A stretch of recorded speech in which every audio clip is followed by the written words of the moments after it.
আসসালামু আলাইকুম এভরিওয়ান। তো কি অবস্থা, কেমন আছো তোমরা? আশা করি আল্লাহর রহমতে অনেকটাই ভালো আছো। আল্লাহর রহমতে আর তোমাদের ভালোবাসাই আমি অনেকটাই ভালো আছি।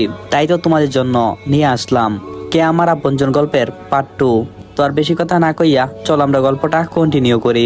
আমি আমার বাবার কাছ থেকে চলে আসলাম। নিজের আপন মানুষদের মুখে এমন কথা শুনতে অনেকটাই কষ্ট হই। এসব ভাবতে ভাবতে হাসছিলাম।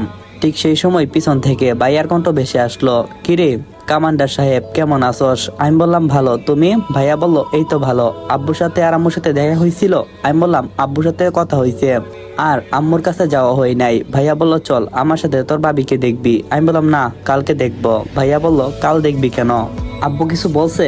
আমি বললাম আব্বু আর কি বলবে, সবই আমার ভাগ্য। ভাইয়া বলল কি করি বল। আচ্ছা রাত তো অনেক হয়েছে, চল দুই ভাইয়ে খেয়ে নেই। আমি বললাম না ভাইয়া, আমার খিদে নেই, তুমি খাও। ভাইয়া বলল আম্মু আবার টেবিলে খাবার খেতে নিষেধ দিয়েছে। আমি বললাম সবই তো তোমার জানা। ভাইয়া বলল আমি তো আজ টেবিলে খাবো না। না ভাইয়া, এটা হয় না। ভাইয়া বলল কি হয় না? সবই হই। আমি বললাম ভাইয়া এখানে অনেক নিয়মান আছে। ভাইয়া বলল তো কি হয়েছে? আমি বললাম বাবা মায়ের সম্মান। ভাইয়া বলল এমন সম্মানের দরকার নেই।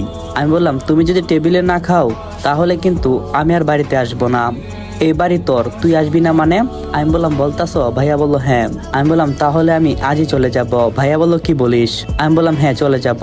ভাইয়া বলল যাস নে ভাই। আমি বললাম তাহলে তুমি আমার কথায় রাজি? ভাইয়া বলল আচ্ছা। আমার আরেকটা কথা আছে। ভাইয়া বলল কি? তুমি আমার পরিচয়টা কাউকে দিবা না, আমি এখানের চাকর, যাতে সবাই এইটাই বুঝতে পারে। ভাইয়া বলল কি, আব্বু বলছে নাকি? আমি বললাম না, আমি আব্বুকে বলছি যে আমি এই বাসার ছেলে না, আমি এই বাসার চাকর। ভাইয়া বলল তুই বললি আর আব্বু সেটা মানলো? আমি বললাম হ্যাঁ। তখন ভাইয়া বলল আমি মানবো, তবে আমার একটা কথা তোকে রাখতে হবে। কি কথা ভাইয়া? তুই আমার সঙ্গে ওদের বাড়িতে যাবি। আমি বললাম আচ্ছা। আমি ভাইয়ার কাছ থেকে বিদায় নিয়ে আসলাম। নিজের রুমে আসতেই দেখলাম টেবিলের উপরে খাবার রাখা আছে। আমি একটু ফ্রেশ হলাম। বুধই খাবারগুলো মানুষ চাচা রেখে গেছেন। আমি খাবার খেয়ে শুয়ে পড়লাম। আর বর্তমানে এখন আমি ছাদে দাঁড়িয়ে আছি। এখন সময় সকাল 6টা। বাড়িতে শুধু আম্মু ঘুম থেকে উঠছেন। আমি অবশ্যই অনেক আগে ঘুম থেকে উঠছি। নিজের অজান্তেই ঘাম ধরলাম। পিছন থেকে কারো গলা শুনতে পেলাম। আমি তাকালাম, কাল রাতের মেয়েটি। আজ দেখতে অনেক ভালো লাগছে, কেমন একটা টান অনুভব করি। শুভ সকাল। আমিও বললাম শুভ প্রভাত।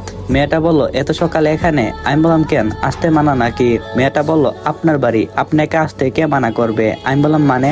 তখন মেয়েটা বলল না মানে আপনি তো এত বছর ধরে এখানেই থাকেন, আপনাকে কে মানা করবে? আচ্ছা একটা কথা বলি। জি বলতে পারেন। মেয়েটা বলল আপনাকে দেখতে অনেক সুন্দর লাগে, কি স্মার্ট বডি আপনার, খুবই হ্যাপি। আমি বললাম পাম দিতে হবে না, পাম কম মারেন, আমি আবার এসব পাম নিতে পারি না, আর মেয়েদের কাছ থেকে তো একদম না। মেয়েটা বলল না সত্যি বলছি। আচ্ছা সব ঠিক আছে, কিন্তু আপনার চুল ছোট। আমি বললাম কেন, চুলের কারণে সুন্দর লাগছে না? মেয়েটা বলল না সুন্দর লাগছে, কিন্তু একটু লম্বা হলে আরো ভালো লাগতো। আমি বললাম চুল লম্বা করা আমার নিষেধ। মেয়েটা বলল কেন, আপনার সাহেব মানা করছে নাকি? আমি বললাম না। মেয়েটা বলল তাহলে? আমি বললাম বলা যাবে না। মেয়েটা বলল বা আপনারও সিগারেট আছে? আমি বললাম কেন, চাকরদের কি সিগারেট থাকতে নেই? মেয়েটা বলল না এ কথা না। আচ্ছা আপনার নাম কি? আমি বললাম আমার নাম হলো আবুল। আপনার নাম? মেয়েটা বলল আমার নাম হিয়া। আচ্ছা আমরা কি বন্ধু হতে পারি? আমি বললাম না। হিয়া বলল কেন? আমি বললাম মালিকের সাথে চাকরের বন্ধুত্ব মানায় না। হিয়া বলল কে বলছে? আমি বললাম সবকিছু বলা যায় না। আচ্ছা নিচে যাচ্ছি, আপনি থাকেন। আমি হিয়া মানে ওই মেয়েটার কাছ থেকে নিচে চলে এলাম। রান্নাঘরে আসলাম। এখানে এসে আম্মুকে পেলাম। আমি বললাম আম্মু কেমন আছো? আম্মু বলল হ্যাঁ ভালো, তুমি? আমি বললাম হ্যাঁ ভালো। আম্মু বলল নাস্তা তৈরি করছি, খেয়ে চুপচাপ নিজের রুমে চলে যাও। আমি বললাম আচ্ছা। আমি নাস্তা করে আমার রুমে আসলাম। তারপর আর রুম থেকে বের হলাম না। শুধু বসে বসে ভাবছি হিয়া মেয়েটার কথা। মেয়েটা অনেক সুন্দর, আর চোখগুলো যেন মায়াবী। মনে হচ্ছে তার চোখের মধ্যে কি যেন একটা টান আছে, যেটা আমি অনুভব করতে পারছি। দেখতে দেখতে 10 থেকে 20 মিনিট চলে গেল। ঠিক তখনই দরজার মধ্যে কেউ কড়া নাড়লো। দরজা খুলে দেখি। আসসালামু আলাইকুম এভরিওয়ান। তো এই পার্টটা এখানে সমাপ্ত করলাম।